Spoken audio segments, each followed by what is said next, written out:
آپ کو کیا لگتا ہے آپ کی نظر میں کامیابی کس کو کہتے ہیں اور ناکامی کسے کہتے ہیں؟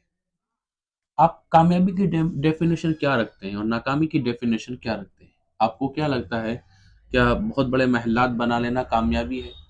ایک اچھا بزنس بلڈ کر لینا کامیابی ہے؟ اگر لگتا ہے تو تب بھی ویڈیو ذرا سن کر کے جائیے گا، اور اگر آپ کو ایسا لگتا ہے نا کہ یہ سب اتنا سب کچھ سرمایہ اکٹھا کر لینا یہ کامیابی نہیں ہے، تو تب بھی سن کر کے جائیے گا۔ اصل میں کامیابی کیا ہے اور کامیابی کیا نہیں ہے، یہ ہمیں تو تب پتہ چلے گا نا جب ہم اللہ کے مقدس کلام سے پوچھیں گے کہ مولا تعالیٰ تو یہ بتا کہ کامیابی کیا ہے یا ناکامی کیا ہے۔ تو آئیے آج ہم اس کے بارے میں چرچا کرتے ہیں اور اللہ کے مقدس کلام سے پوچھتے ہیں کہ مولا تعالیٰ کامیابی کس کو کہتے ہیں اور ناکامی کس کو کہتے ہیں، اور کیا کریں گے تو ہم کامیاب ہو جائیں گے اور کیا نہیں کریں گے تو ہم ناکام ہو جو ہے کیا اگر ہم نہیں کریں گے تو ناکام رہیں گے۔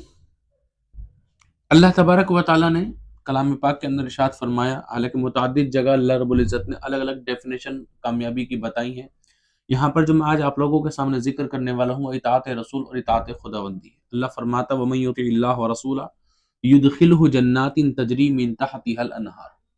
اللہ فرماتا ہے جو حکم مانے اللہ اور اس کے رسول کا، یعنی جو اللہ اور اس کے رسول کی فرما برداری کرے، اللہ اور اس کے رسول کے حکم کے آگے اپنے سر تسلیم کو خم کر دے اور اپنے دل کی نہ چلائے، اپنے نفس کی پیروی نہ کرے، کیا ہوگا مولا تعالیٰ؟ یدخلہ جنات تجری من تحتها الانہار، تو اللہ فرماتا ہے اللہ اسے باغوں میں لے جائے گا جن کے نیچے نہریں رواں ہیں۔ کیسے باغوں میں؟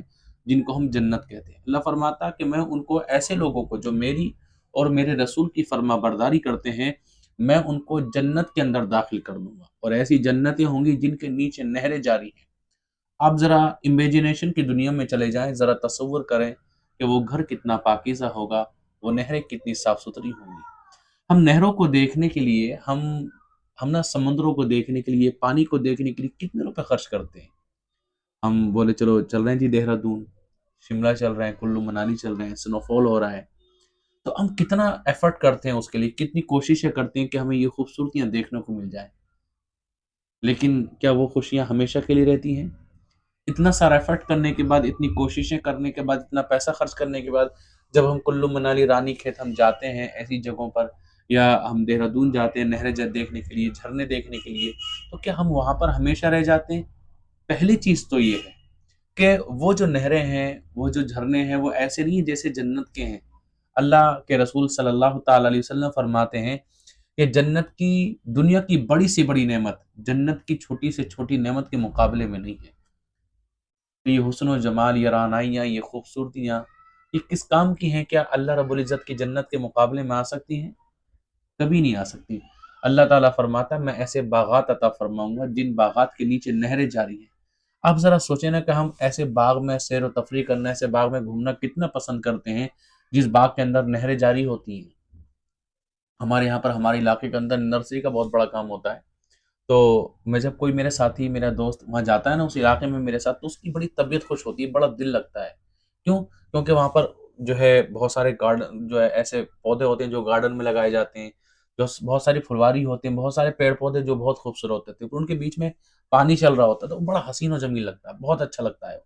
تو کہتے ہیں کہ مفتی صاحب میرا دل چاہتا ہے کہ یہیں پر رہ جاؤں، تو میں اکثر دل کے اندر سوچتا ہوں کہ یار تمہارا یہاں رہنے کا من کرتا ہے، اور اللہ تو فرماتا کہ جو اللہ کی اور اس کے رسول کی فرما برداری کرے گا تو میں اس کو ایسی جنت میں اس کو داخل فرماؤں گا اور اس کو ایسی نہریں دکھاؤں گا کہ دنیا میں انسان جس کا تصور بھی نہیں کر سکتا، امیجنیشن بھی نہیں کر سکتا، سوچ بھی نہیں سکتا، جہاں انسان کی سوچ کی حدیں ختم ہو جاتی ہیں، جہاں انسان کی طاقتیں ختم ہو جاتی ہیں، وہاں پر رب تبارک و تعالیٰ نے وہاں سے جنت کی خوبصورتیاں، اس سے بھی کہیں زیادہ جنت کی خوبصورتیاں رب تبارک و تعالیٰ نے شروع کی ہیں۔ کب تک رہنا ہے وہاں پر؟ آپ میرے علاقے میں آئیں تو ایک دو دن، دو چار دن، 8 10 دن، مہینے، 2 مہینے رہ سکتے ہیں آپ، سال 2 سال رہ سکتے ہیں آپ، یا آپ شملہ جاتے ہیں، دہرادون جاتے ہیں، تو آپ کتنے ٹائم رہ سکتے ہیں؟ مہینے، 2 مہینے، 10 20 دن، 5 دن، ایک ہفتہ، 2 ہفتہ رہ سکتے ہیں۔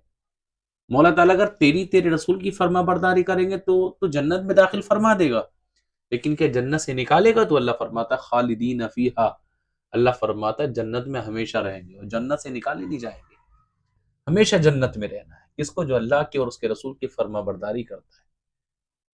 اب آپ سوچیں، اپنی گریبان میں جھانک کر کے دیکھیں، آپ اللہ کی اور اس کے رسول کی فرما برداری کہاں تک کر رہے ہیں؟ کتنا کہنا مان رہے ہیں آپ اللہ کا یا اس کے رسول کا؟ نمازیں کتنی پڑھ رہے ہیں، ماں باپ کی خدمت کتنی کر رہے ہیں، علماء کا ادب کتنا کر رہے ہیں، اماموں کی عزتیں کتنا کر رہے ہیں، ہم کتنا پڑوسیوں کا حق ادا ہم کر رہے ہیں۔ بلکہ ہمارے حالات تو یہ ہیں، بد نگاہی سے بچنا تو بڑی بات ہے، ہم رات کو موبائل میں لیٹ کر کے جب تک بد نگاہی نہیں کرتے ہمیں نیند نہیں آتی ہے۔ اللہ رب العزت فرماتا جو اللہ کی اور اس کے رسول کی اطاعت و فرما برداری کرے گا اس کو ایسی جنت کے اندر داخل کیا جائے گا جس کے نیچے نہریں جاری ہیں، خالدین فیہا، اور اس جنت میں ہمیشہ رہے گا۔ وذالک الفوز العظیم، اور اللہ فرماتا یہی ہے بڑی کامیابی۔ تمہیں کیا لگتا ہے بہت بڑا بزنس کھڑا کر لینا، بہت بڑا آپ جو ہے پیسے والے بن گئے، دولت آپ کے پاس آ گئی، شہرتیں آپ نے کما لی، لوگ آپ کے پیسے کے بل پر آپ کی عزت بہت زیادہ کرنے لگے تو آپ کامیاب ہیں؟ اللہ فرماتا نہیں، اصل کامیابی تو اللہ کے اور اس کے رسول کی فرما برداری میں ہے۔ اور اللہ فرماتا کامیابی تو یہی ہے، یہی کامیابی اللہ کے اور اس کے رسول کی فرما برداری۔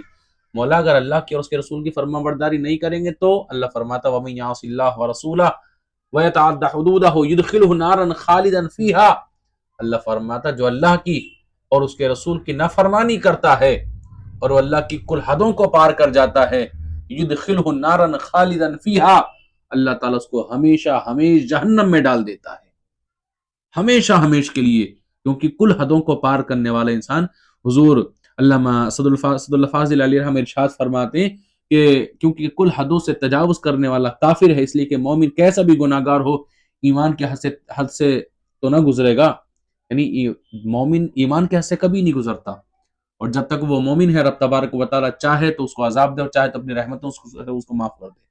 لیکن جو بندہ اللہ اور اس کے رسول کی نافرمانی کرتا ہے تو قاعدہ کچھ ضابطہ کچھ اس طرح کا بن کر کے بیٹھتا کہ وہ اللہ کی کل حدوں کو بھی تجاوز کر جاتا ہے۔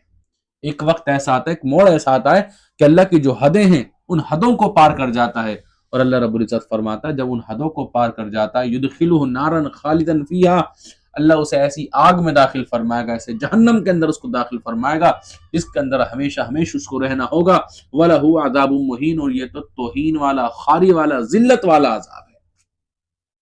اب ہمیں دو چیزیں سیکھنے کو مل گئی، اصل کامیابی کہاں ہے؟ اللہ اور اس کے رسول کی فرما برداری میں۔ ناکامی کہاں ہے؟ اللہ اور اس کے رسول کی نافرمانی میں۔